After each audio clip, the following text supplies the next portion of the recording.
یہاں پر ثابت کر چکے ہوتے ہیں ڈیلائنگ ٹیکٹکس نہ استعمال کرتے ہیں.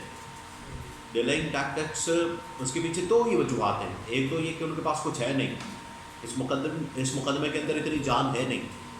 دوسرا یہ کہ وہ چاہتے ہیں کہ کسی طرح سے ڈیلے کیا جائے, کھینچا جائے اتنی دیر تک 190 ملین پاؤنڈ کا جو کیس ہے اس کو مکمل کر لیا جائے, اور اگر اس میں عمران خان کو ریلیف ملتا ہے تو ادھر سے عمران خان کو جیل میں رکھنے کا بندوبست کیا جا سکے.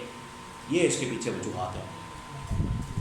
اب جو نکاح والا کیس ہے, دوسرا نکاح والے کیس میں جو ڈسٹرکٹ کورٹ ہے وہاں پر یہ کیس چل رہا ہے, اور اسی ہفتے عمران خان کو اس میں بھی ریلیف مل سکتا ہے, کیونکہ اب نکاح والے کیس میں کچھ بچا نہیں.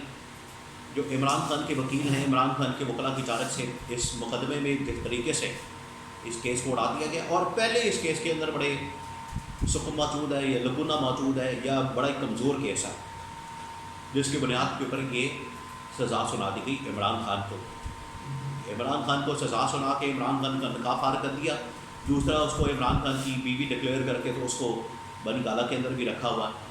تو عجیب مذاق کیا جا رہا ہے, یہ مذاق کیا جا رہا ہے اس قوم کے ساتھ, اس ملک کے ساتھ, اس قانون کے ساتھ, اس انصاف کے ساتھ اور عدلیہ کے ساتھ. یہ مذاق کیا جا رہا ہے جس میں سزائیں بنتی نہیں, لیکن جان بوجھ کے عمران خان کو سزا دے کے جیل میں رکھنے کا مقصد ہے صرف ایک شخص کو جس کا نام عمران خان ہے. اب یہ ہو گیا نکاح, پہلے سائیکل اس کے بعد نکاح, اور اب جو ہے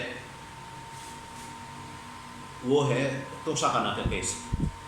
توشہ خانہ کیس آپ کو بتایا کہ عمران خان آلریڈی اس کیس میں عمران خان کی سزا معطل ہو چکی ہے. عمران خان کو ریلیف مل چکا ہے اس کیس میں, توشہ خانہ کیس میں, جو کہ عمران خان کے اوپر گھڑی چوری کرنے کا, گھڑی چوری کر کے یا گھڑی بیچ کے ایک مقدمہ بنا دیا گیا, اور اس میں بشرا بی بی کو بھی سزا دی گئی. یہ دو کیسز ہیں جس میں بشرا بی بی اور عمران خان کو اکٹھے سزا دی گئی.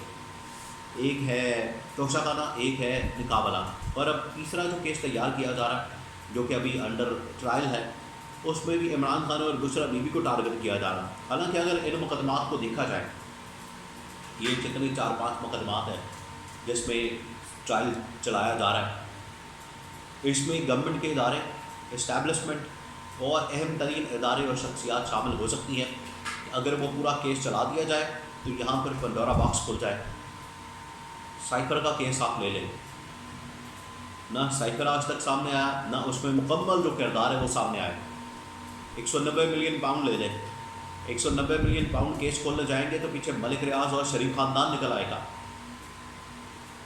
ایسا کیس ہے, لیکن صرف عمران خان اور بشرا بی بی کو سنگل آؤٹ کر کے ان کو نشانہ بنایا جا رہا ہے, ان کو ٹارگٹ کیا جا رہا ہے. اسی طرح سے توشہ خانہ کیس ہے. اب توشہ خانہ کیس اگر آپ پورے پاکستان کی تاریخ کھول لیں, ہسٹری کھول لیں, ماضی کھول دیں, یا پچھلے 20 سال کی آپ ریکارڈ کھول لیں, تو سارے سیاستدان ہی فارغ ہو جائیں گے, سب کے سب فارغ ہو جائیں گے. یہ اتنا بڑا کیس اور اتنا بڑا پنڈورا باکس کھل جانا, لیکن اس میں بھی عمران خان کو سنگل آؤٹ کیا گیا, عمران خان کو نشانہ بنایا گیا. تو یہ تمام مقدمات, ان کا مقصد جو پیچھے ہے وہ ایک ہی ہے, انتقامی کارروائی. اس کی وجہ سے ملک میں سیاسی استحکام نہیں آتا جب پولیٹیکل وکٹمائزیشن ہوگی. اور میں آپ کو ایک اور بات بتا دوں کہ پولیٹیکل وکٹمائزیشن کی جو براہ راست ذمہ داری ہے وہ اس حکومت کے اوپر عائد ہوتی ہے. یہ حکومت اب ذمہ دار ہے, شہباز شریف کی حکومت ذمہ دار ہے اور مریم نواز کی حکومت ذمہ دار ہے. یہ دونوں وزیر اعظم اور وزیر اعلیٰ پنجاب دونوں ذمہ دار ہیں کہ ان کے دور میں, ان کی حکومت میں Imran Khan P T I کے خلاف یہ وکٹمائزیشن ہو رہی ہے,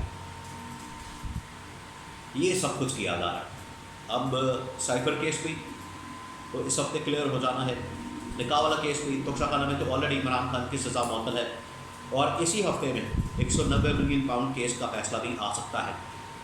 میں آپ کو یہ بھی خبر دے دوں, اسی ہفتے میں عمران خان کے خلاف 190 ملین پاؤنڈ کیس, کیونکہ جو گواہ اس میں پیش کیے جا رہے ہیں, جس طریقے سے اس میں گواہوں کو لایا جا رہا ہے, اور بڑی جلدی کے ساتھ, اتنا تو خیر جلدی نہیں جتنا جلدی سے یہ کیس نمٹائے گئے, توشہ خانہ, سائیکر اور دوسرا جو ایک اور کیس ہے نکاح والا کیس, اس میں جتنی جلدی سے کیسز کو نمٹایا گیا, مقدمات کو نمٹایا گیا, اتنی جلدی تو خیر 190 ملین پاؤنڈ کیس نہیں چل رہا, لیکن کم از کم یہ معاملات اس طرف جا رہے ہیں. کہ عمران خان کو اس میں بھی سزا سنائی جائے اور عمران خان کو اس میں سزا دے کے اگر وہاں سے ریلیف ملتا ہے تو اس میں عمران خان کو جیل میں رکھنے کا، عمران خان کو پابند سلاسل رکھنے کا کوئی نہ کوئی بندوبست کیا جائے اور باہر نکالنے کا ایک منصوبہ تیار کیا جائے۔